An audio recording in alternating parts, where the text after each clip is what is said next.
le t'i kthejmë atyre projekteve të cilet ishin u kthy në një tabu. Jo vetëm në Lezhë, por edhe në Shqipëri. Për Shqipëri.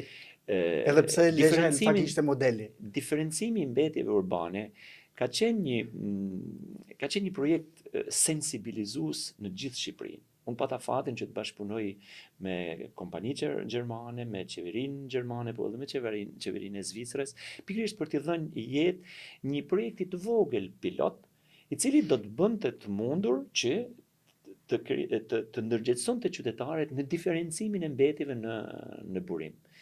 Dhe ishte kënaqësi kur ne me aq sa bëm në qytetin e Lezhës, vinin ta merrnin si shembull nga qytete shumë më të avancuara, më të përparuara sa edhe Tirana. Nuk them brenda Shqipërisë. Brenda Shqipërisë projekti ishte pilot, nuk e kishte përqafuar akoma as edhe një qytet tjetër. Por flas edhe nga qytetet tjera të Evropës, vinin dhe e merrnin si shembull projektet ata kontejnerë të cilët ne i kishim vendosur nën tokë.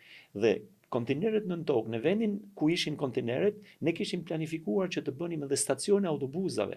Stacion autobusit, që do të thonte që të krijonte përshtypjen tek njerëzit, tek qytetarët, e një normaliteti që s'ka as edhe një lloj mbeturine, nuk ka as edhe një lloj arome të keqe. Pra të gjitha këto kishin një qëllim strategjik për të bërë të mundur që ky diferencim mbetjesh të ishte edhe të shërbente edhe qytetarëve për ndërgjegjësim.